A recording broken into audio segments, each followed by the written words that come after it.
tells her about the incident, but she doesn't believe him and thinks he took too many mushrooms. Then she goes to her backyard and has a breakdown. Meanwhile, Sam takes Wally to his house. Since Wally is a doctor, Sam wants him to look at the blood on the hammer, explaining that it comes from the monster that killed Jack. To prove his story, he makes Wally hide behind the couch and they both put on goggles. The drop of blood is left in front of the TV on a spoon, which starts shaking. Suddenly the blood glows and floats for a few seconds before exploding, causing a beautiful display of energy in the room. The glow is so bright that Judy notices it too. After it goes out, she rushes to the window and sees Sam and Wally putting the hammer in a bag. A few days later, Judy hasn't left the window and has been writing down every single thing that happens in the neighborhood. Art tells her he'll leave for a few days to camp in the desert, but she barely pays any attention. When she sees Wally on the street, she rushes to meet him and asks him about the box he's carrying, so he claims he's preparing a science class for the community center with Sam's help. Judy points out that he's been spending a lot of time with Sam lately, but Wally leaves without an answer. All this is seen by Hank. At Sam's home, Wally finishes building a machine that may help them identify the mysterious creature. At that moment the bell rings and Sam opens the door to find Neil, who explains that Claire needs an album from Lily's collection. She already made the request on the phone but Sam forgot about it, so he tells Neil he's still looking for it.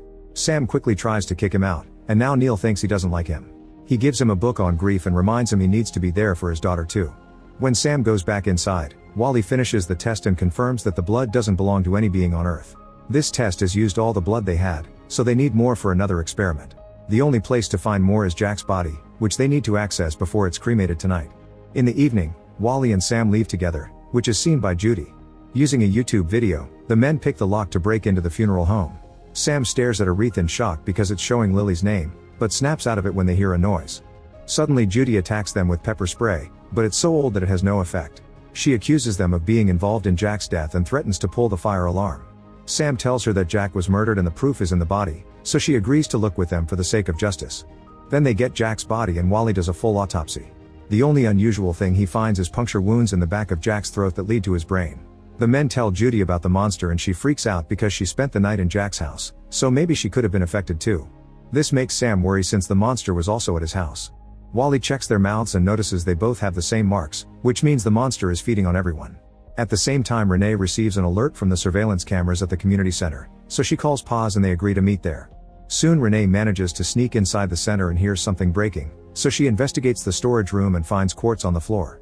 As something runs away in the shadows, the lights turn on and Renee screams, but it's just Paz.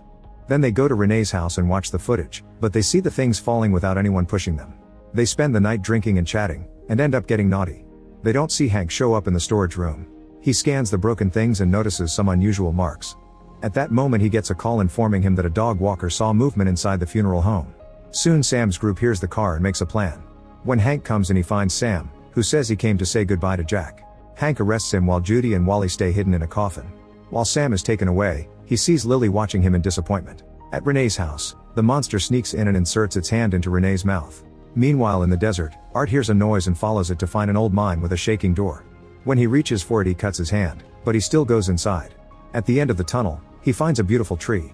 Art takes some of its fruit and its glowing dust heals the wound on his hand. Then he bites it. The next morning, Art stops at a gas station. When the clerk talks, it's too loud and he has to take off his hearing aid. He goes to the bathroom and also takes off his glasses. It appears the fruit healed all his aches. Then Art tries to buy some snacks, but suddenly he's pushed by an armed robber. He tries to make him see reason, but the guy ignores him. Art decides to attack him and with just a few moves, he brings the robber down. At the community center, Blaine tells Sam that he isn't arrested. However, he's worried about him, since he's new but has already been in plenty of incidents. He knows that Sam believes something killed Jack and wants him to check himself into the manor to run some tests. Sam refuses, so Blaine tells him he can go, but first he reveals that Edward died the night after Sam's visit. Edward kept talking about seeing monsters, and Blaine says there's only one way that story can end. Afterward Sam reunites with Judy and Wally and tells them about his conversation with Blaine. Judy wants to warn people, but Sam believes that Blaine killed Edward and that his words were a threat. The group agrees they must find the monster in secret and kill it. Wally theorizes that the creature drinks humans' brain fluid, which could cause brain disorders. Sam realizes that Edward's illness was caused by the monster. To create some bait they need that fluid, so Wally inserts a needle into the wounds in Sam's throat to take a sample. To finish the trap, Sam asks Judy to drive him to the city. Meanwhile Art comes back looking younger and full of energy. He plays golf, goes dancing, and swims in the pool. When he finally goes home, Judy isn't around, but he finds Jack's shirt in the closet. To forget about this he goes to the bar to drink and meets Annalise, so he ends up sharing what happened with Judy anyway. Annalise says he should punish her, but Art thinks that's too much. Suddenly Art starts feeling sick and his hair turns white. He runs to the bathroom to throw up in the toilet, then he pulls out the fruits pit and nibbles on it. However, he still collapses. When Annalise comes in, Art asks for help, but she only watches. In the afternoon, Sam and Judy make it to Claire's house. There are a bunch of old TVs in the garage, and Sam explains that he and Claire used to fix them together. The TV tubes appear to mess with the monster's blood, so he thinks he can use them to build a weapon. Judy finds some pictures of Lily and Sam admits he's seen her around in the neighborhood. Their chat is interrupted by Claire, so Judy leaves them alone. Claire freaks out because her father has been ignoring her calls but has time to pick up trash.